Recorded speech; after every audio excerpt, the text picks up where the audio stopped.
Switchcraft is brought to you live 3 times a week on Tuesdays and Thursdays at 3 p.m. U.S. Eastern and on Saturday at whatever time I can get to it. Tune in live over at twitch.tv/runjumpstomp. This episode of Switchcraft is brought to you by Chris Nelson. Support Switchcraft and get an extra podcast over at patreon.com/runjumpstomp. All it costs is as little as $1, and you can join the club and support the show. If you're looking for other ways to support the show, you can head on over to runjumpstomp.com/thankyou. There you will find a link to Audible. You can get a free book and directly support the show by checking out Audible. They have thousands of books from every genre. You're definitely going to find something that you like. If you are interested in that, again, head to runjumpstomp.com/thankyou. And once you're there, you're going to see all kinds of links. And one of those will be an Audible link. So check that out, help out the show, and get a free book.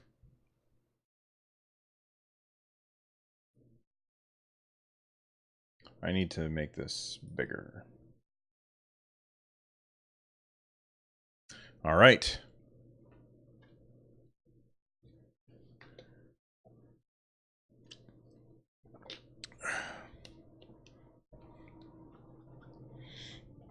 All right, the next thing. Okay. Come on, auto-translate. It's not translating. Why is it not translating? Translate. Okay, here we go. And we'll just test this. Yep, there we go. That's good. All right. Before I get started with today's actual episode, I just warning everybody that right now there is all kinds of noise, and I've tried to isolate the nerd nest as much as I can, but if you hear any noise, I apologize. If you're new to the show, please know that that's not how it usually is. It's just because we are doing construction on the house. We are putting siding on, and it is just crazy around here. And that's why I am going so fast so that I can get out there and work on the house and get that siding going. But that's neither here nor there. That's not what we're here to talk about. We are here to talk about Nintendo. And what better way to talk about Nintendo than to talk about a Nintendo Direct? And there is a rumor that Nintendo will be giving us the Direct that was previously postponed. They had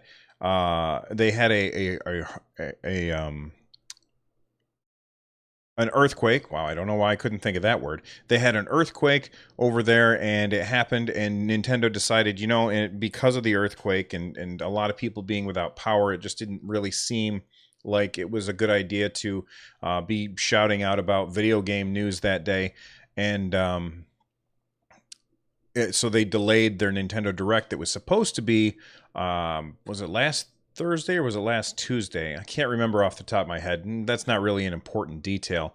The important detail is this is coming from P-Train Official on Twitter, which is Platinum Train. They are saying that 9/13, so that would be September 13th, that's Thursday. They said, and this is translated from Japanese, mind you. They said that 9/13 update is a little surprise announcement. There may be, please enjoy. So that's a possibility that the Nintendo Direct will be happening this Thursday, and it would make sense. I mean, they can only delay it so long. It feels like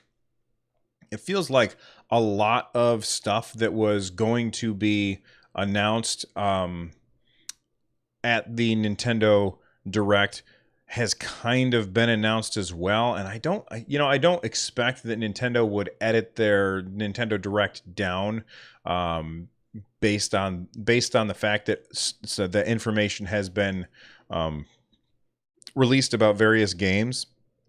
But what I will say is that I feel like we know quite a bit about what's going on in the Direct. I'm not going to go over that. I talked about it last episode, but more stuff has been announced since then that is probably part of the Nintendo Direct. One of those things is probably the main story for today, and that is well, actually, I'll get to that main story in just a second. Let's look at what chat is saying here. There is something very interesting here. Captain Logan says, "Do we have a date for Nintendo Online?" We do not. All we know is second half of September. So that's of course one of the things that they will talk about in the direct when it happens, and that's why everybody's assuming it's going to happen soon. I mean, today is September 11th. Which, I'm not going to get into that. But today is the 11th, which means we're almost halfway through the month. And on Thursday will be the 13th. Saturday will be halfway through the month. And they did say the second half of September. So, I mean, for somebody to say that we're expecting a Nintendo Direct on the 13th, that shouldn't come as a huge shock to anybody, because they're running out of time if they're going to launch online in September, in the second half of September. They want to have time to let out their information, have everybody complain about it, and then everybody will. And this is kind of how it goes with almost anything gaming related on the internet. Is a gaming company will make a big announcement, then the nerds who love that company will complain. They'll say, well, how come this and how come that? And I'm one of those nerds. Okay. I'm fine with that. So they'll complain about it, and then they'll kind of get used to the idea. And then when it happens, people will still complain about the thing that we were unhappy about, but they'll still buy in and they will still continue. So I don't see, how do I want to phrase this?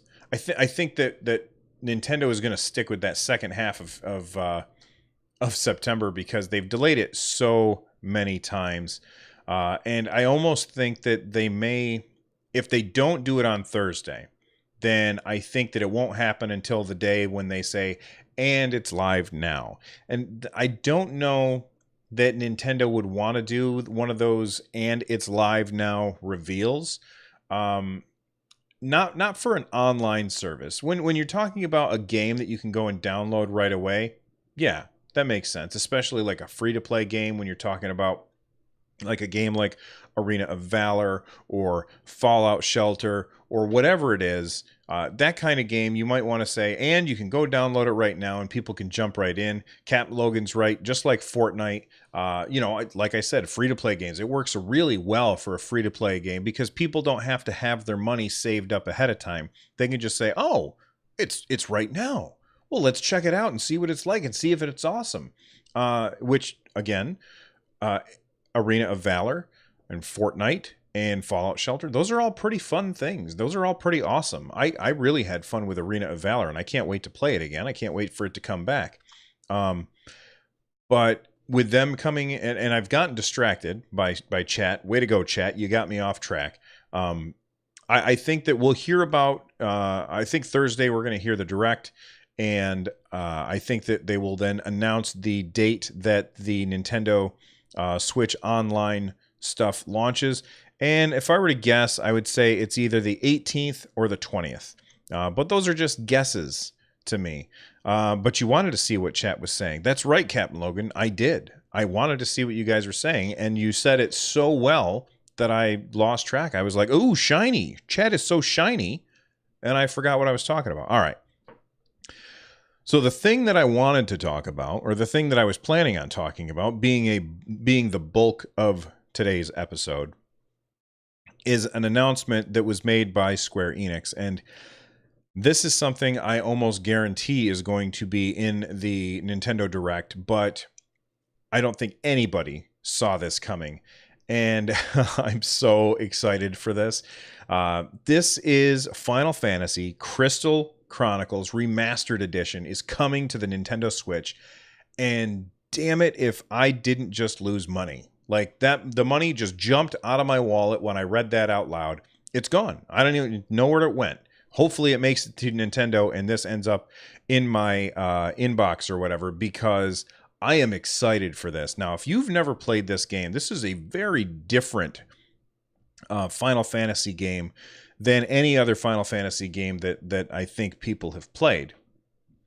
And it's very, very strange. This is a game that was on the GameCube, and in order to really get the most out of it, you had to have a Game Boy Advance. Let me rephrase. You had to have 4 Game Boy Advances and 4 link cables so that you could hook them all up to your GameCube and play that way. Now this is kind of back in the day when, you know, there wasn't a whole lot of online gameplay, and this is coming to both PS4 and Nintendo Switch, and it's coming in 2019. And this is why I think this is something that would be announced during the Direct, because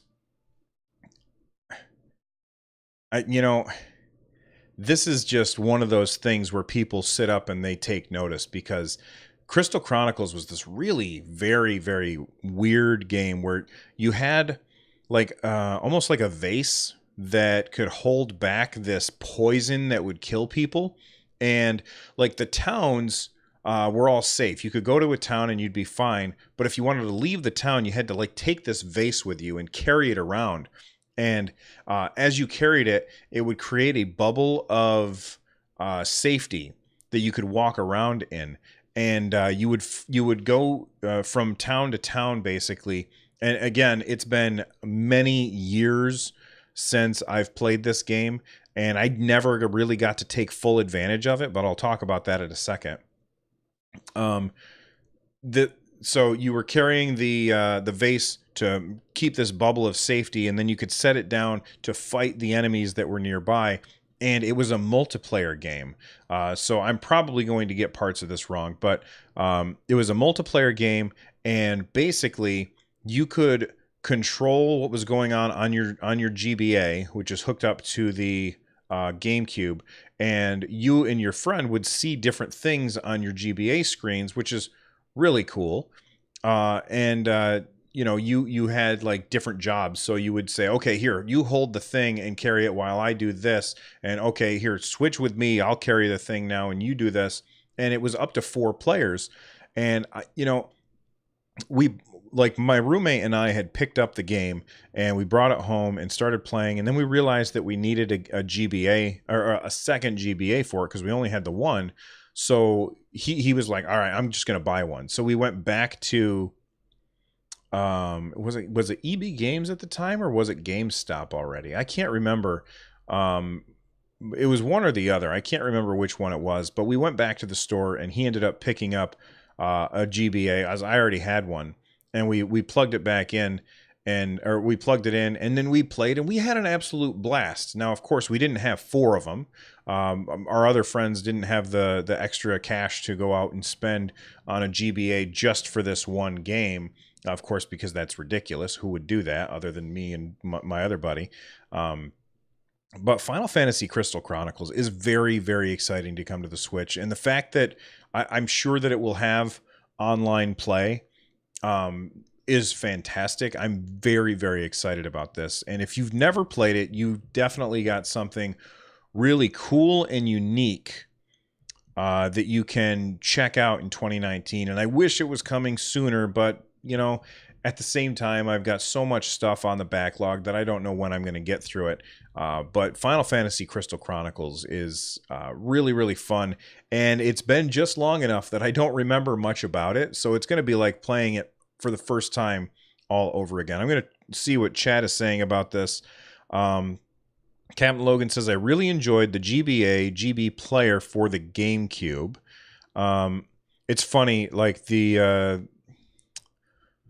was, I'm reading a book right now on Audible, funny enough. And that book is, I want to get the title right, The Ultimate History of Video Games. And I was just getting to the point where they were talking about the Game Boy, the Super Game Boy, which was this thing that you plugged into your Super Nintendo, and then you were able to put cartridges from your Game Boy in and play them in kind of muted colors up on your screen, on your TV, which is really cool. And the thing that I didn't know about, because I never had one, and I don't think I knew anybody that had one, but the thing that was surprising to me about it, and I know that this is a tangent, and we're just going to have to deal with tangents, but the thing that was really surprising to me is that when that thing came out, it cost more than a Game Boy. Like, you would spend less money to be able to take your Game Boy games with you, but the idea of playing them on the TV is really appealing, and I can see why people did that. Lego Lawyer says funnily was correct. I knew it. Thank you very much. So anyway, Square Enix bringing Final Fantasy Crystal Chronicles Remastered Edition to the Nintendo Switch and the PS4 is very exciting to me. I'm definitely 100% buying that game day one. I'm so excited. I hope that they don't have like some stupid super select special crazy edition that comes with this and that and the other thing. I just want to spend $60 and get a game like you did in the old days. Speaking of old days, we've got Pokemon to talk about. Oh, I didn't mean to play that. Stop. Okay.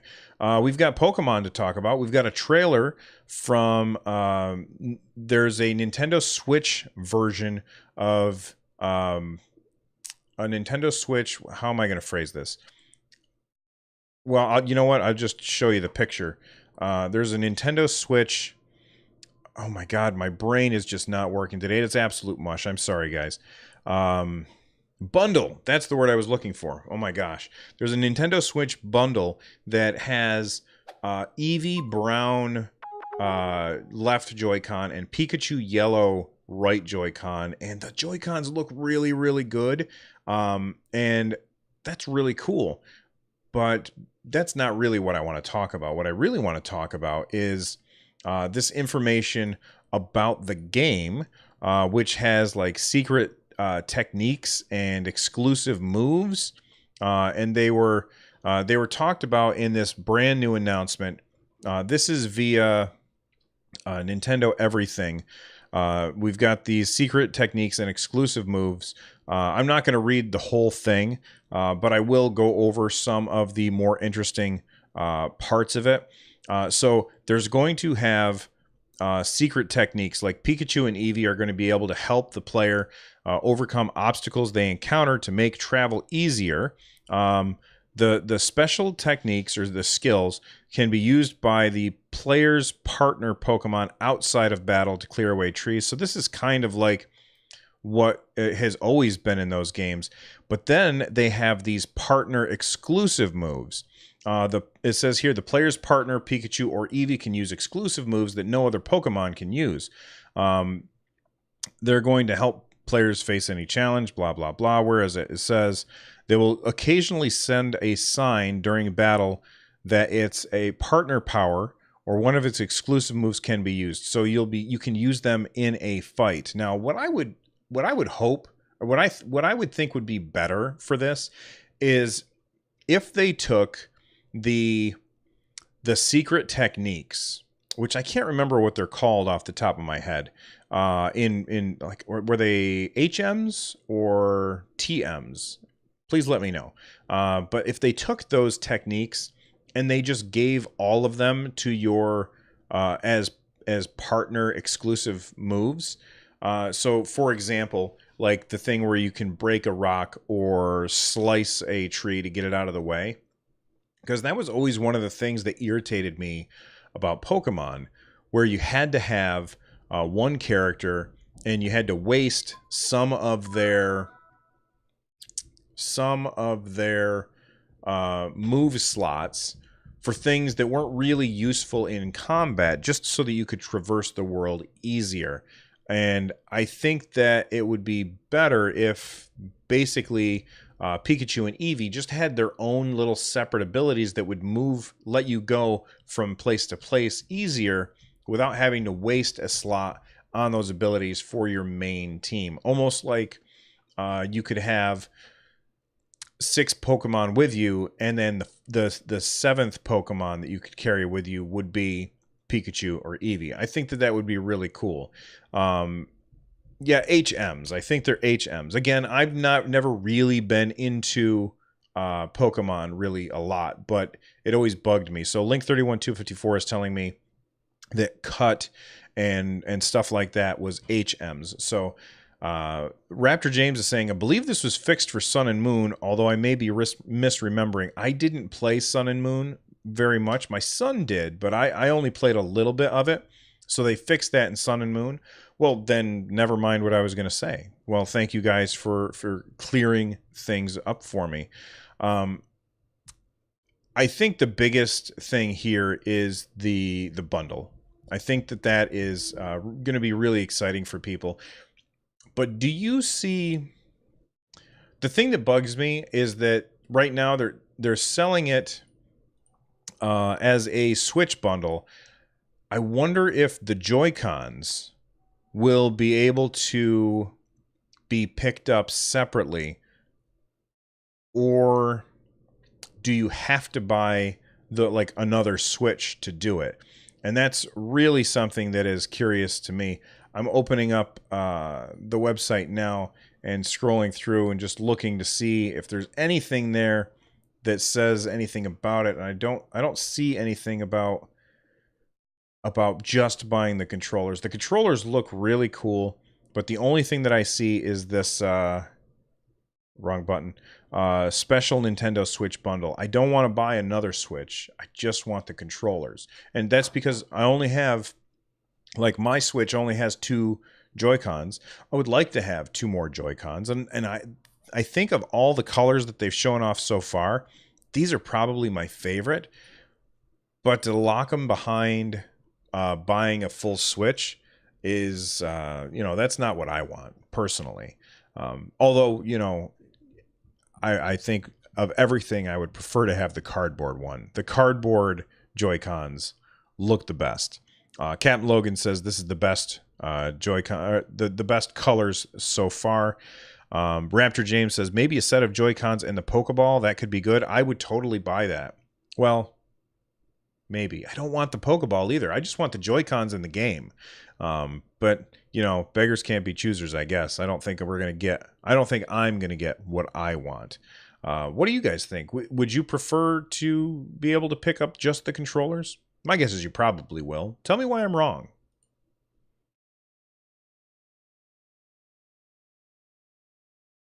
All right.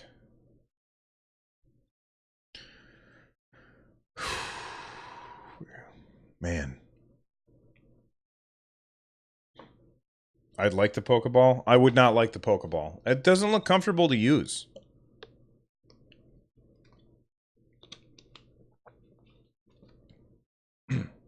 It doesn't look comfortable to use at all. Lego Red Dragon, thank you so much for the 4 months of support. I really appreciate it, man. I'm sorry I didn't say anything when it first happened. I was just in the middle of a thought. I want single controllers for Super Mario Party and 8-person Smash. Single controllers. What do you mean by that, Lego Lawyer?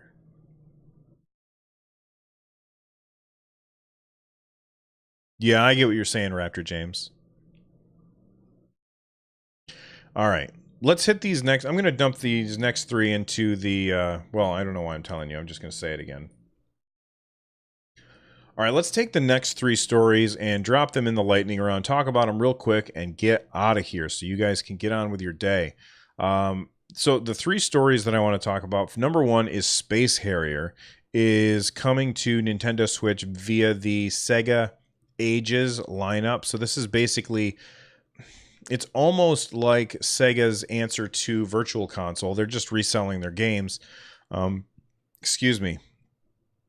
And that means games like Sonic the Hedgehog, Thunder Force 4, which I've never played, Phantasy Star, Alex Kidd in Miracle World. I played Alex Kidd once. I hated that game. It was terrible.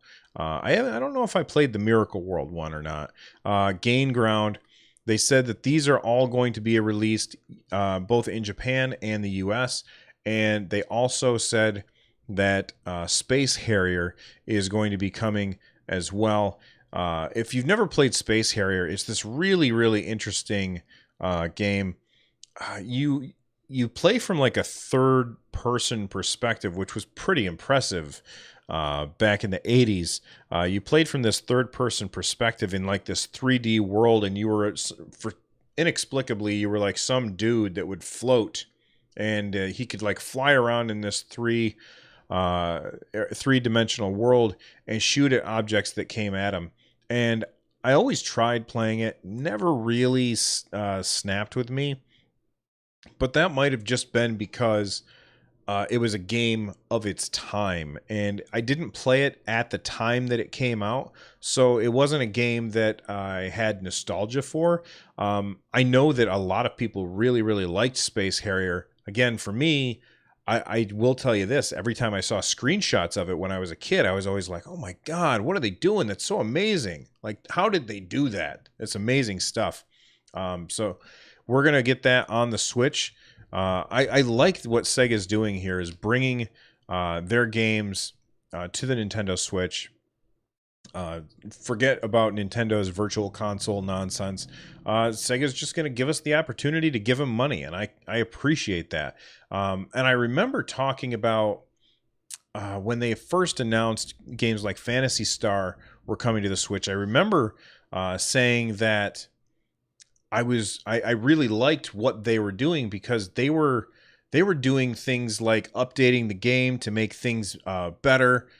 They were giving you like an auto map function, things like that to improve the gameplay and bring it more into modern times.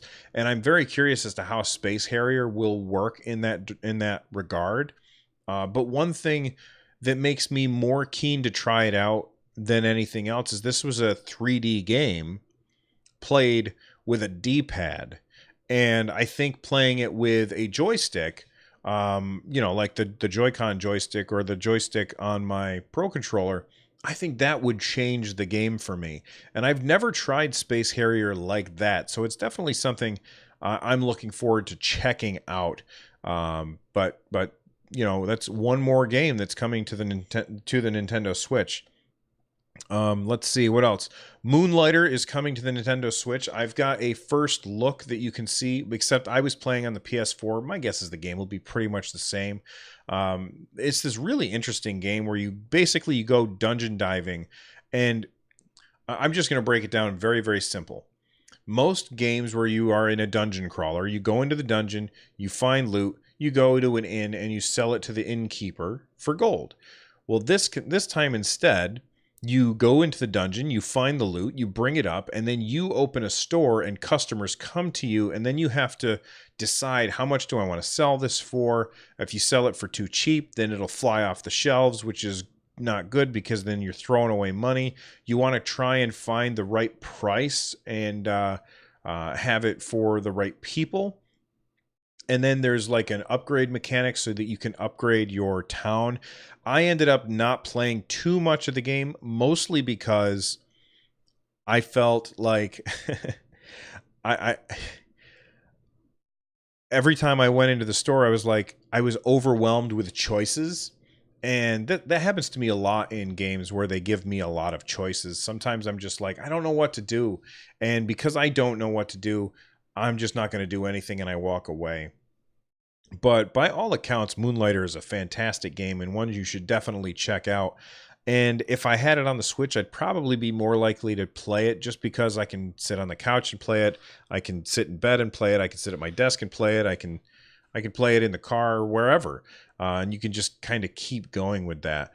But Moonlighter is coming to the Nintendo Switch, and we already kind of knew that it was, but now we have an announcement date, and I'm going to mute this, or try to mute it. And let me fast forward through the video. November 2018. So we're going to be playing this game on November. So that's awesome. That's my birthday month. Finally, the last story is not really a story, but it's a video that I want you guys to check out if you are interested. I did a first look of a game called Nefarious. And this is a very interesting side-scrolling, very much like Mega Man style game, but it has an interesting twist, is that you're the bad guy going around kidnapping princesses so that you can use them in your princess-powered like weapon, and it's very, very fun.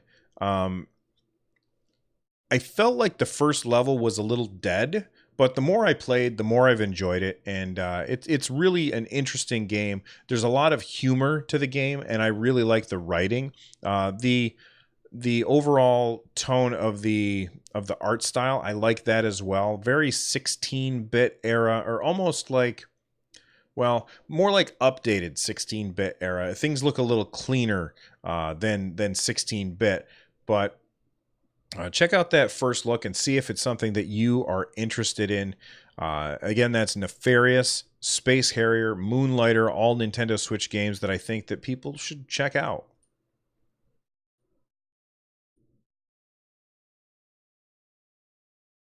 Crazy Dr. Disrespect had someone shoot his house while streaming on Twitch. What is wrong with people?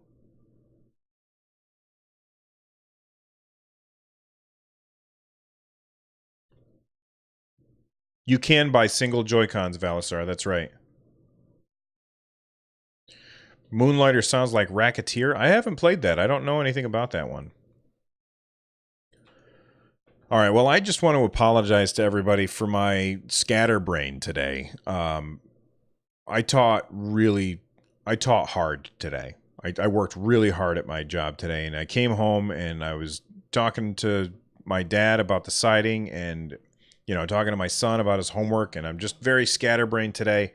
I'm trying to work out getting a guest on the show, try figure out when that can happen, and that would be really amazing if it does. And if not, it's not a big deal, and I'm not going to talk about who it is. The music that you heard on today's show, if you've been listening to the podcast for a really long time, you recognize the music. It was my old intro music, which is basically it's by Note Block, and it is the Balloon Trip music. He did that, I think, as a tribute to Mr. Iwata, because Mr. Iwata worked on Balloon Fight. I couldn't think of the name of the game there for a second. But if you want to check out that music, head on over to runjumpstomp.com/music, and you can check out their stuff. That's Note Block Balloon Trip Remix. Really fantastic show. I'm about to play it again right now. If you want the full show, you can either come watch live over at twitch.tv/runjumpstomp, or you can watch the videos after the fact at youtube.com/runjumpstomp. If you are looking for a way to support my stuff, you can head on over to runjumpstomp.com/thank you, and you can, of course, join the Patreon. For as little as $1, you get a bonus podcast. The next bonus podcast will come out today or tomorrow. I'm like swamped right now. But my wife and I just finished watching the Jack Ryan series on Amazon Prime, and that's what I'm going to talk about on the Patreon bonus podcast. So patreon.com/runjumpstomp. Make sure you check that out. Big thank you to everybody who's already supported the show in one way or another, whether it's just writing a review or buying from my wife's Etsy shop, or buying through my Amazon affiliate link, or buying t-shirts, or getting a tattoo of my logo. You guys are all awesome. Thank you so much. I am out of here. I will see you next time. Bye-bye.